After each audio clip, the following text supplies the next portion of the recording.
Sud Radio, les vraies voix qui font bouger la France.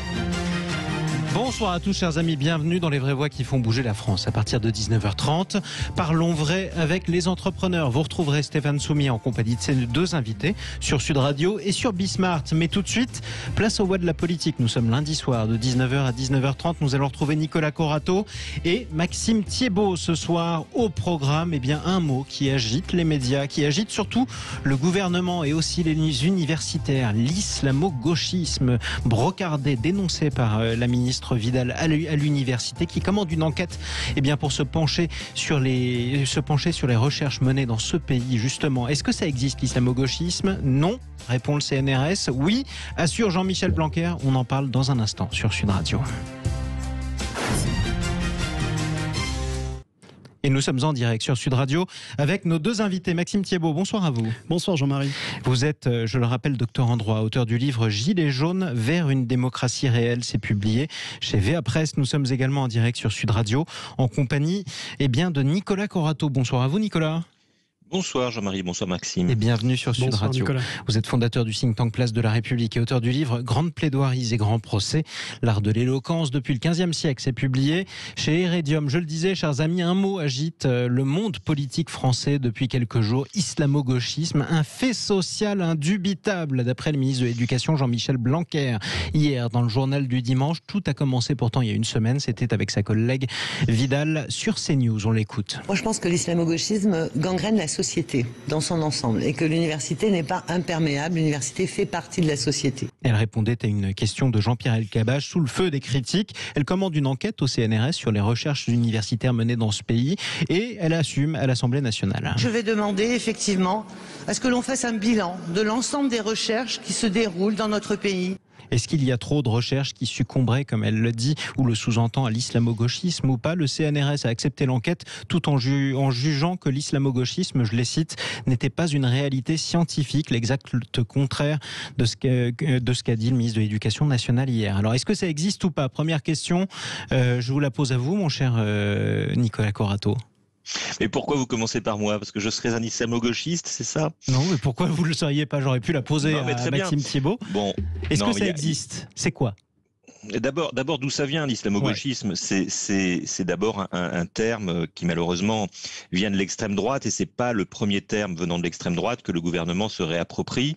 On se souvient du séparatisme, on se souvient de l'ensauvagement. C'est devenu monnaie courante. Donc, on a bien compris qu'Emmanuel Macron avait comme ennemi politique Madame Le Pen, mais à force de reprendre les mots de son ennemi, on en fait un allié objectif. Donc, c'est le premier point. Après, l'islamo-gauchisme, c'est comme le judéo-bolchevisme, je vais vous dire, c'est la même histoire, c'est-à-dire c'est une manière de discriminer ou d'incriminer une partie de la pensée qu'on refuse d'une manière assez intolérante. Si l'islamo-gauchisme, c'est de considérer que les causes sociales sont plus importantes que la lutte contre une religion, si c'est considérer que l'islam ne menace pas ce pays, oui, alors moi je suis islamo-gauchiste parce que je préfère le progrès social à la vindicte religieuse, oui, et je préfère d'une certaine manière qu'on règle les problèmes par le social plutôt que par la lutte contre les religions. Oui, effectivement, c'est ça être islamo-gauchiste. Mais je vais vous dire, l'islamophobie, alors à ce moment-là, ça existe également. Et j'aimerais bien qu'on fasse des enquêtes sur l'islamophobie dans notre société. Bref, tout ça est assez artificiel, malheureusement très politicien et assez nauséabond. Maxime Thiebaud ? C'est dommage d'être à ce point aveugle.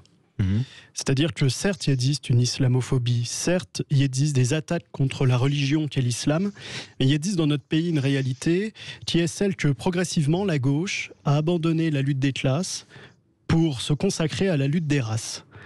Et c'est ce qui existe malheureusement depuis la chute du mur de Berlin, sous l'influence notamment des universités américaines. Ça arrivait en France en grande pompe, sous couvert de la bien-pensance. Ça a irrigué l'ensemble de nos institutions, l'ensemble de nos entreprises. Petit à petit est arrivée l'idée de la discrimination positive.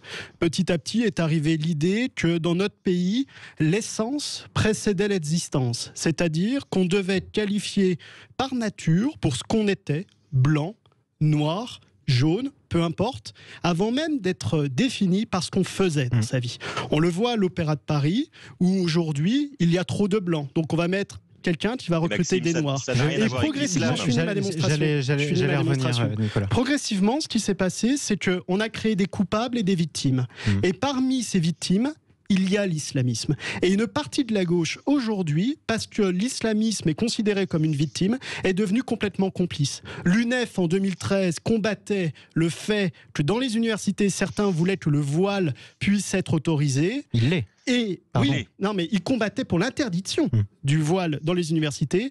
En 2017, il s'est battu, l'UNEF, pour que le voile reste dans l'université. Il a élu à sa tête une personne qui porte le voile. Il a fait dans interdire... une université à la Sorbonne. Pardon, juste pour une précision. Pour une précision factuelle, je vous redonne la parole juste après, Maxime. Vous parliez de Mariam Pouchtou, effectivement, qui est souvent montrée sur Internet, qui est une des responsables de l'Union nationale des étudiants de France dans une des universités parisiennes. C'est pas la responsable nationale. Pire encore, et c'est le dernier exemple que je donnerai, il a fait interdire et il se bat pour faire interdire toute expression qui viendrait tout simplement parler de l'islam. Et moi, je pense à Charb, qui avait été malheureusement l'une des victimes de l'UNEF. Alors j'ai compris en tout cas. Alors non, Charb qui est mort assassiné par des. Oui, non, pardon. Je parle de la pensée de Charb. On va quand même préciser les mots aussi. Faut pas. Il n'y avait pas de membres de l'UNEF qui ont mené des attentats dans le locaux de Charlie Hebdo. Quoi qu'il en soit, Maxime, on va revenir un peu sur le sens du mot justement. Qu'est-ce que vous mettez? Parce qu'il l'a relevé aussi, Nicolas. Vous parlez de couleur de peau, par exemple. C'est vrai qu'il y a beaucoup de mouvements antiracistes qui sont assez. Non, c'est des mouvements nombreux. Racistes. Mais très bien, qui s'intitule comme antiraciste. Quel est le rapport fondamental entre l'islam d'un côté et vous parlez de la couleur de peau? Vous avez aujourd'hui des coupables qui représentent ce qu'est l'Occident. Le mâle blanc, la femme blanche. Vous avez des victimes. Toute personne qui n'est pas blanche, qui n'est pas un mâle, qui n'est pas une femme blanche, et encore la femme blanche devient de plus en plus un coupable, ou toute personne qui est d'une religion qui est laïque ou chrétien. Et malheureusement, progressivement, on a vu des discriminations se mettre à l'encontre de ces personnes. Aujourd'hui, vous pouvez être christianophobe. Il n'y a aucun problème. Il n'y a pratiquement aucune inculpation lorsque vous êtes christianophobe. On a toujours pu l'être d'ailleurs dans ce pays. Toute critique de l'islamisme est tout de suite montrée du doigt comme de l'islamophobie, avant même qu'on se pose tout simplement la question « Pourquoi ?» Et moi, ce qui me dérange, c'est que les pires atrocités dans l'histoire du monde ont toujours été faites sous couvert de justice et de bien-pensance. À une certaine époque, il était juste, il était bien-pensant d'en vouloir à la famille Rothschild. Et on a vu les pires atrocités arriver en Europe. Aujourd'hui, il est juste, il est bien-pensant de s'en prendre au mâle blanc. Peut-être que demain, on verra les pires atrocités. Et ce qu'on voit sur nos frontons, sur les frontons de nos mairies, liberté, égalité, fraternité, ce sont des mots qui n'auront aucune valeur si on n'est pas capable de se battre pour les défendre. Nicolas? Oui, c'est intéressant. On est en pleine confusion des genres, c'est-à-dire qu'on est en train de traiter de racistes des gens qui ont toujours combattu le racisme. On est en train de dire qu'il y a une chasse aux sorcières alors que c'est la ministre de l'Enseignement supérieur et le ministre de l'Enseignement tout court ont bien demandé une enquête sur ces milieux islamo-gauchistes, c'est pas eux qui ont demandé une enquête sur les autres milieux d'enseignement. Et par ailleurs, je crois vraiment il faut revenir à la base. Être de gauche, c'est croire à la lutte contre le déterminisme social. Être de gauche, c'est penser que la religion avilit l'être plutôt qu'elle ne le libère. Donc la gauche n'a aucun problème avec n'importe quelle religion. La gauche a toujours combattu comme un fait social les religions, tout en étant tolérante avec l'expression des religions dans l'espace privé comme dans l'espace public. C'est ça être de gauche. Il n'y a pas de compromission avec n'importe quelle religion. Les religions sont des obstacles à la libération de l'individu et l'ont toujours été. Ce qui n'empêche pas de dire, en fait, être islamo-gauchiste aujourd'hui, c'est quoi? Et moi, je refuse le terme. Mais si être islamo-gauchiste aujourd'hui, c'est considérer que la question de l'islam n'est pas l'alpha et l'oméga de notre débat public, alors oui, je suis islamo-gauchiste. Parce que je pense que notre pays a de graves problèmes sociaux. Notre pays a de graves problèmes sociétaux. Notre pays a de graves problèmes économiques, culturels. Et que tout cela, c'est trop facile, ne se résout pas à une lutte contre une religion, quels que soient les problèmes qu'elle peut poser de manière radicale lorsqu'elle est exprimée de manière très radicale. Mais voilà, j'ai envie de dire, Maxime est un garçon et un homme très intelligent et très modéré, quoi qu'il fasse paraître. Je ne comprends pas comment on peut aller dans cette impasse culturelle, dans cette impasse philosophique-là et dans cette impasse politique. C'est trop facile. C'est trop facile de résumer nos débats publics à la question de l'islam, même si ça vous arrange. Nicolas, le problème, c'est la relation au réel. Moi, j'adore cette idée-là de la gauche. Et je crois en une certaine gauche, et je crois en cette gauche républicaine universaliste. Venez, on vous attend. Mais je venez chez l'islamo-gauchiste, on recrute. Mais croire en la gauche universaliste, croire en l'universalisme de la gauche n'interdit pas de voir malheureusement la dérive d'une gauche qui est devenue séparatiste, d'une gauche qui est racialiste, d'une gauche qui est indigéniste.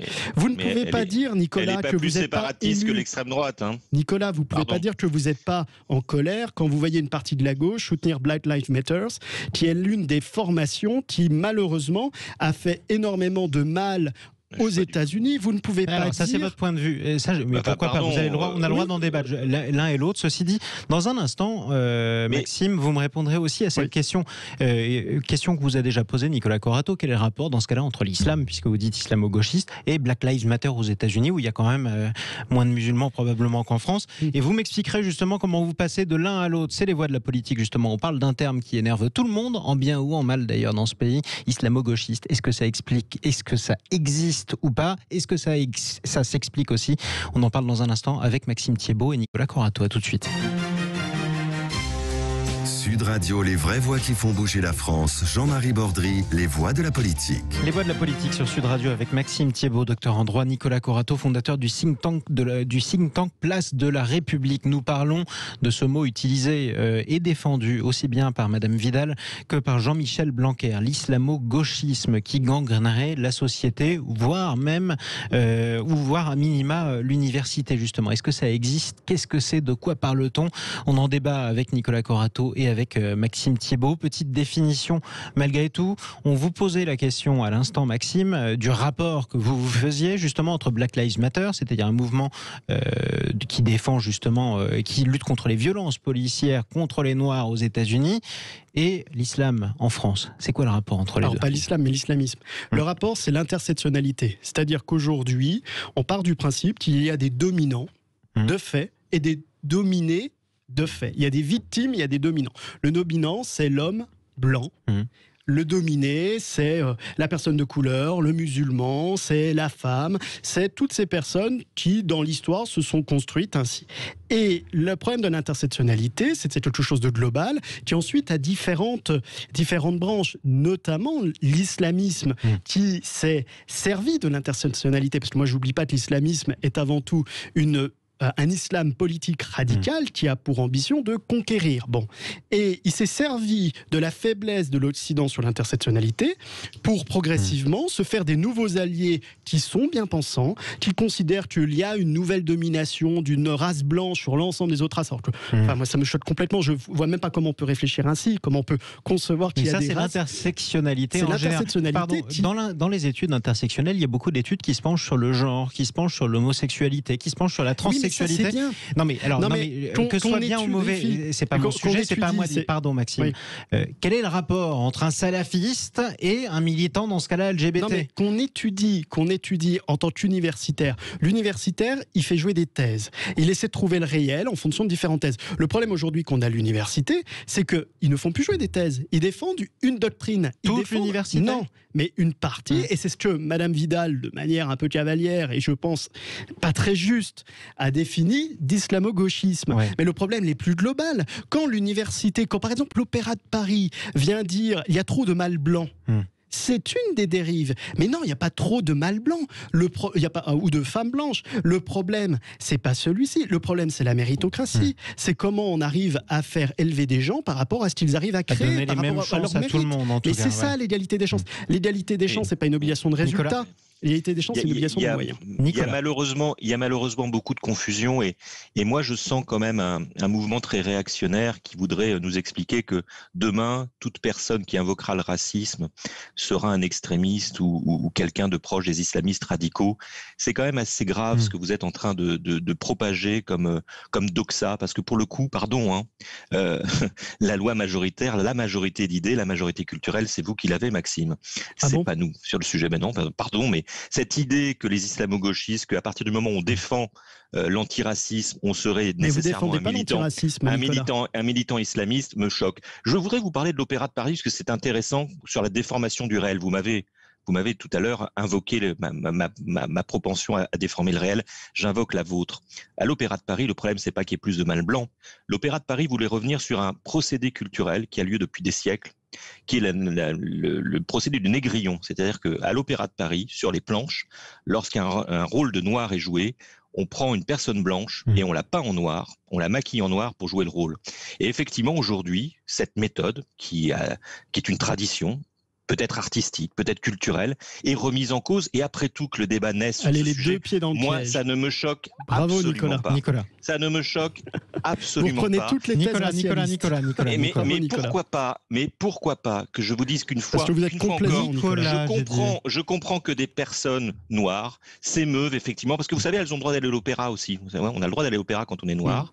Et effectivement, je comprends que quand on est noir et quand on voit la représentation d'une personne noire en une personne blanche grimée en noir, effectivement, ça puisse, et que on a suffisamment aujourd'hui d'artistes de couleur noire pour faire ces rôles. Voilà, je ne trouve pas que le débat soit aussi embêtant, ennuyeux ou délirant que ça, et je pense que là aussi vous pourriez faire preuve d'une sacrée tolérance. Enfin, je vais finir sur le racisme et sur le racisme ordinaire. Et on reviendra à l'université juste après pour parler des études.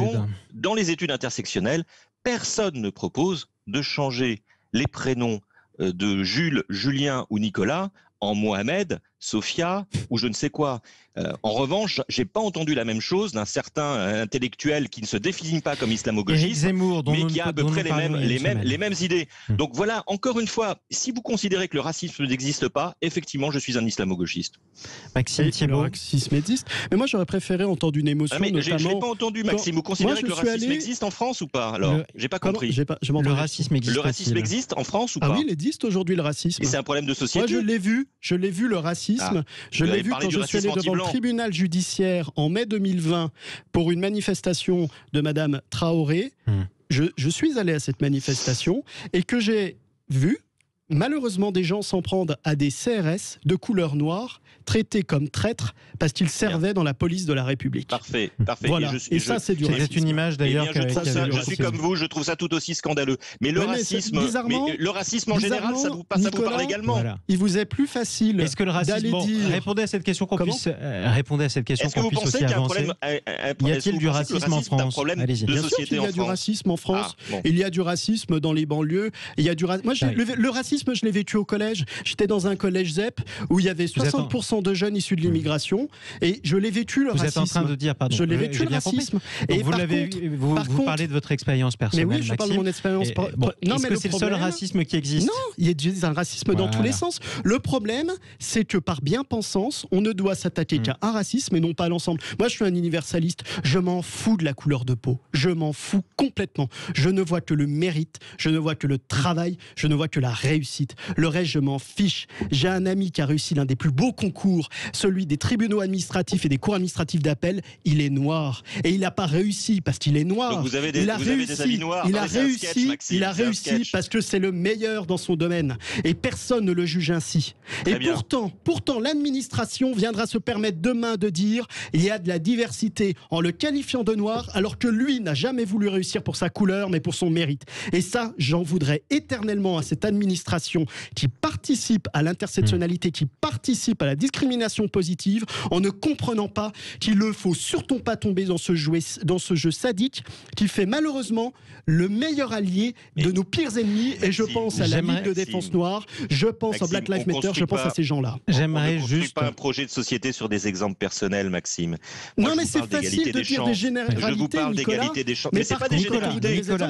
Nicolas. Les principes vous choquent et je comprends bien que les principes vous ennuient parce que les principes, ça oblige à la systématisation et ça oblige à la pensée. Ça oblige à partir et à sortir du fait divers pour arriver un peu à l'intellectualisme. Pardon de vous le dire, mais effectivement, en France, il y a des gens qui réfléchissent, il y a des universitaires qui pensent et aujourd'hui, on va les empêcher de penser. Et ce sera justement le sujet, c'est l'égalité des chances. Le sujet, c'est la lutte contre le racisme. Tout et son contraire, on dirait une logorée. Ah non. Attendez. Ah non, c'est pas la logorée. Mais vous voyez, ça vous ennuie la logorée. Vous n'acceptez plus la pensée. Vous défendez le racialisme. Allez, chacun son tour. D'abord, allez, on va quitter. C'est moi qui vais mettre un terme au logorée des uns ou des autres. C'est pas le problème.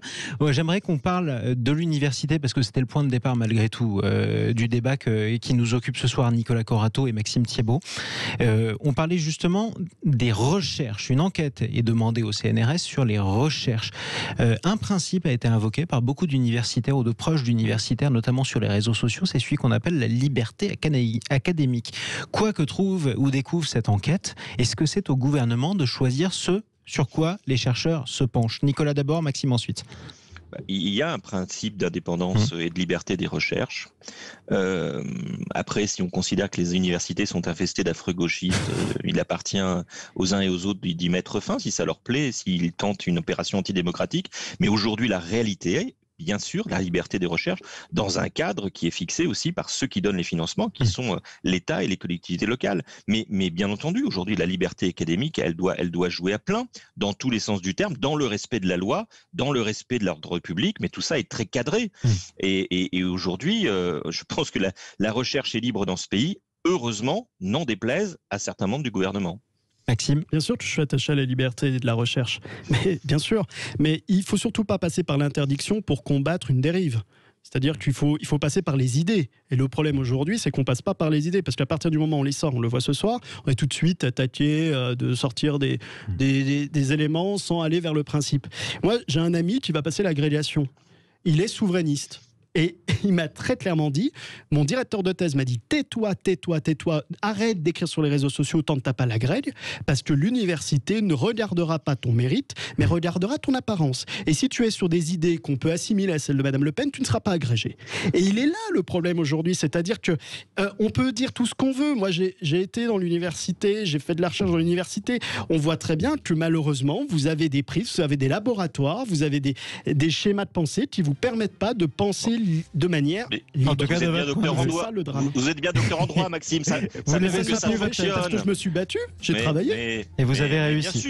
Mais bien sûr. Et on en voyez, reparlera. Malgré vos idées, vous êtes docteur en droit. Ça prouve que ce pays est encore très tolérant. En tout cas, on va essayer de le rester.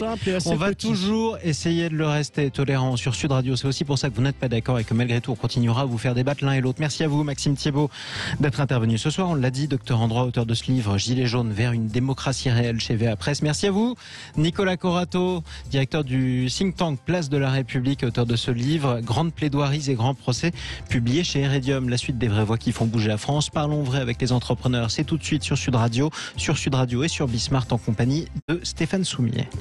Merci.